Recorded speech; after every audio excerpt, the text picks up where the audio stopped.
नमस्कार, आप देख रहे हैं आजाद टीवी न्यूज 24 और मैं हूं आसमा आपके साथ। आदित्य सुरजेवाला को राजनीति विरासत में मिली है। इनके स्वर्गीय दादा शमशेर सिंह हरियाणा की राजनीति में विशेष स्थान रखते थे। इनके पिता रणदीप सुरजेवाला कांग्रेस की राज्यसभा मेंबर हैं। उन्होंने कांग्रेस पार्टी में रहते हुए विभिन्न पदों पर कार्य किया है। आदित्य सुरजेवाला हरियाणा के सबसे युवा विधायक है। इन्होंने चुनाव लड़कर प्रथम बार में ही जीत हासिल की है। उन्होंने 25 वर्ष की आयु में ही हरियाणा विधानसभा की राजनीति में बतौर कैथल कांग्रेस विधायक के रूप में कदम रखा है। हरियाणा विधानसभा में अपने प्रथम संबोधन में क्या कहा, सुनिए। माननीय अध्यक्ष जी, सबसे पहले मैं आपका धन्यवाद करता हूं मुझे समय देने के लिए। मैं कांग्रेस पार्टी का भी धन्यवाद करता हूं कि उन्होंने मुझ में विश्वास किया, मुझे आज टिकट दी और आज मैं यहाँ विधायक बन के आप सबके बीच में बैठा हूँ। मैं अपने कैथल वासियों से, बड़े बुजुर्ग नौजवान साथियों, मातृशक्ति का धन्यवाद करता हूँ। उन्होंने मेरा चुनाव, खुद का चुनाव सोच के लड़ा, अपने बेटे अपने भतीजा का चुनाव सोच के लड़ा। और मैं हरियाणा के हर एक साथी का धन्यवाद करता हूँ। उनने मुझे आशीर्वाद दिया कि आज एक 25 साल का विधायक इस विधानसभा में बैठा है। 40 साल बाद हरियाणा के इतिहास में कितना युवा विधायक चुन के आया है, तो आप सबका धन्यवाद करता हूँ। दूसरा, मैं जानता हूं कि पहली बार विधायक चुनना हो तो थोड़ा समय पहले 2 मिनट लेना चाहता हूं। जो मेरा हल्का है, जो मेरा जिला है, उसकी जो समस्या है, एक बार उसके बारे में बात करना चाहता हूं। क्योंकि मैं जानता हूं पिछले 5 साल से कैथल की आवाज किसी ने विधानसभा में नहीं उठाई। पिछले 10 साल से कैथल का विकास ठप पड़ा हुआ है, कोई विकास नहीं हो रहा। जो प्रोजेक्ट पेंडिंग थे 10 साल पहले, आज भी पेंडिंग पड़े हुए हैं। मैं कुछ उदाहरण बताता हूं आपको। 25 अक्टूबर 2015 को पूर्व मुख्यमंत्री ने महर्षि वाल्मीकि यूनिवर्सिटी अनाउंस की थी कैथल के लिए। ये आर्टिकल रहा। 9 साल हो गए उस यूनिवर्सिटी को। अब तक किसी को कैथल में नहीं पता वो यूनिवर्सिटी कहां होनी चाहिए। राज्यपाल जी के अभिशासन, राज्यपाल जी के स्टेटमेंट में उन्होंने ये तो ऑनलाइन यूनिवर्सिटी के बारे में तो कभी मेंशन किया नहीं, लेकिन मुझे तो लगता है जो महर्षि वाल्मीकि यूनिवर्सिटी बन रही है ये कहीं बादलों में, क्लाउड में ही बन रही है। क्योंकि अगर जमीन पे बननी होती तो 9 साल में हमारी यूनिवर्सिटी बन चुकी होती। 13 जुलाई 2020 में पूर्व मुख्यमंत्री जी ने मेडिकल कॉलेज भी सैंक्शन किया था कैथल में। 4.5 साल। आदित्य जी, पेपर्स डिस्प्ले होती, अपनी बात रखिए प्लीज। 4.5 साल में पहले फ्लोर के पिलर भी नहीं लगे हैं इस यूनिवर्सिटी के। 950 करोड़ की रिक्वायरमेंट है इस यूनिवर्सिटी की। आप अगर बजट खोलोगे, कोई पैसा इतना सैंक्शन हो ही नहीं रहा। ये मेडिकल कॉलेज बनेगा कैसे? मैं तो बोलता हूं, राज्यपाल जी के अभिभाषण में जो कहा था कि हम मेडिकल कॉलेजों में सीट बढ़ाएंगे, मुझे तो लगता है सीट नहीं बढ़ानी पड़ेगी, इस मेडिकल कॉलेज में हमें बेड बढ़ाने पड़ेंगे। क्योंकि जैसे ये स्पीड पे ये मेडिकल कॉलेज बन रहा है, जो विधायक, जो स्टूडेंट इस कॉलेज में पढ़ना चाहते थे, उनकी इतनी उम्र हो जाएगी, वो इतने बुजुर्ग हो जाएंगे, उनको यहां बेड चाहिए होगा, क्योंकि वहां ये पेशेंट की तरह एडमिट हो रहे होंगे। तीसरी चीज, अनेक छोटे बड़े प्रोजेक्ट है हमारे कैथल में। एक सिटी स्क्वायर, बैंक स्क्वायर है, जो वित्तज्ञात तालाब, एक ऐतिहासिक तालाब हमारे शहर का, वहां बनना था। लेकिन मैं आपको क्या बताऊं, भ्रष्टाचार की क्या भैंट चढ़ चुकी है। प्रोजेक्ट के टेंडर आते हैं, कैंसिल हो जाते हैं, आते हैं, कैंसिल हो जाते हैं।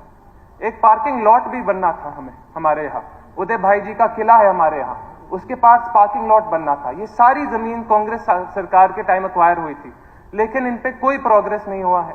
कोई नया टेंडर लगा नहीं रहा, कोई इन पे काम नहीं कर रहा। जो हुड्डा सेक्टर है, जो हमारे सारे शहरों में लगे हुए हैं, ये हम सरकार के काटे हुए। ये हो सकता है शहर के सबसे अच्छे सेक्टरों, सबसे अच्छे रेजिडेंशियल एरिया में से के एक हिस्से हो, लेकिन अनेक हुड्डा सेक्टरों में, कैथल में भी नहर का पानी नहीं मिलता। नहर का पानी नहीं मिलता, बोर के पानी में दिक्कत बहुत होती है काफी लोगों को। हर जगह बोर का पानी स्वच्छ नहीं होता, बच्चे बीमार पड़ रहे हैं। तो मैं तो विनती करता हूं इस सरकार से कि जहां जहां बोर के पानी से शहरों में बच्चों को दिक्कत आ रही है, वहां नहर के पानी का प्रोजेक्ट भी लेकर आए। कैथल हमारे हरियाणा के सबसे फास्टेस्ट ग्रोइंग सिटीज में से एक था। आज के दिन पिछले 10 सालों में कोई ग्रांट का पैसा हमें ढंग से नहीं मिलता, कोई नए प्रोजेक्ट हमें ढंग से नहीं मिलते। अगर आते हैं तो आधे अधूरे से रह जाते हैं। ये एक और न्यूज आर्टिकल है, मैं दिखाता नहीं क्योंकि माननीय अध्यक्ष जी ने मना किया है, लेकिन 16 वार्डों में शहर में पिछले 1 साल में कोई विकास कार्य नहीं हुआ। क्यों? क्योंकि वो भाजपा पार्टी से नहीं है, वो म्युनिसिपल कॉर्पोरेटर्स।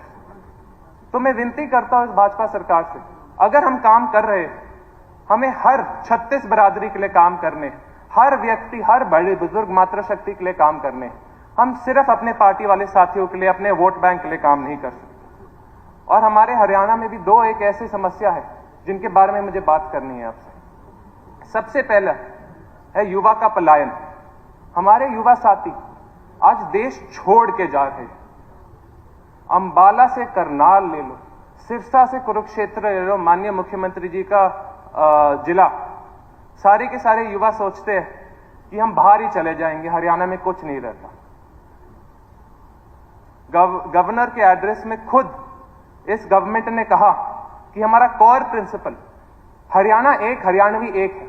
तो जो बच्चे बाहर जा रहे हैं ये हरियाणवी नहीं है, ये भी हरियाणवी है, तो हमें इनकी भी मदद करनी चाहिए। ये अपनी जिंदगी दांव पे लगा के डंकी के रास्तों से बाहर जाते हैं, कोई फंस जाते हैं, कोई मर जाता है, इन महीने महीने इनकी बॉडी वापस नहीं आती, लेकिन ये सरकार कुछ नहीं करती इनका मदद करने के लिए। लोगों को 2 किले अपने बच्चों को बाहर भेजने के लिए बेचने पड़ते और 2 किले उनकी डेड बॉडी वापस लेकर आने के लिए बेचने पड़ते। बच्चों की भी जिंदगी खत्म होगी, परिवार की भी जिंदगी खत्म होगी। मैं सरकार से विनती करता हूं, कुछ कीजिए। आपकी गवर्नर्स एड्रेस में लिखा था कि ये भाजपा सरकार सोचती है कि हमारे बच्चों के पास बड़े बड़े सपने हैं। हमारे बच्चों के सपने सिर्फ देश छोड़कर जाने के हैं और कोई सपने बचे नहीं, और सारे के सारे सपने चूर चूर हो गए। मैं आपको एक चीज बताता हूं, 5 साल मैं भी बाहर रहा, मेरी पढ़ाई बाहर से। 2018 में जब मैं कनाडा गया था, मुश्किल से बच्चे हरियाणा से आते थे। 2023 में जब मैं वापस आ रहा था अपनी ग्रेजुएशन खत्म करने के बाद, 60 से 80% बच्चे मुझे हरियाणा के मिलते थे और वो मुझे बोलते थे कि खत्म हो गया हरियाणा में, हमारे पास कोई रोजगार नहीं बचा है, क्या करें हम मेरे भाई। यहां कोई कनाडा आके जिंदगी तो आसान है नहीं। कहां 3 मंजिल नीचे किसी के बेसमेंट में रह रहे हैं, रोटी पानी मिलती नहीं, कच्ची ब्रेड अंडा खा रहे हैं, चूहों ने उनके कपड़ों में छेद कर दिए हैं, 14-14 घंटे 2 नंबर में नौकरियां करते हैं मजदूरी वाली, और फिर बोलते हैं यार घर की बहुत याद आती है, घर की बहुत याद आती है, मां के हाथ के खाने की बहुत याद आती है, घर की बहुत याद आती है, बहन की शादी हो रही है, कोई ध्यान रखने वाला नहीं, घर की बहुत याद आती है। बाबूजी गुजर गए, दादाजी गुजर गए और मैं वापस नहीं आ पाया, घर की बहुत याद आती। ये मेरी भी कहानी। माननीय शमशेर सिंह सुरजेवाला जी जो यहां विधायक और मंत्री रह चुके हैं, हो सकता है अनेक विधायकों के साथ उन्होंने काम किया है, उनके माता पिता ने शमशेर सिंह सुरजेवाला जी के साथ काम किया है। जब उनका देहांत हुआ, मेरे एग्जाम चल रहे थे, मैं वापस नहीं आ पाया, और जो दर्द आज भी मेरे दिल में है, मैं जानता हूं मेरी आखिरी सांस तक मेरे दिल में रहे। और ये सिर्फ मेरा दर्द नहीं, अनेक मेरे युवा साथियों का दर्द है।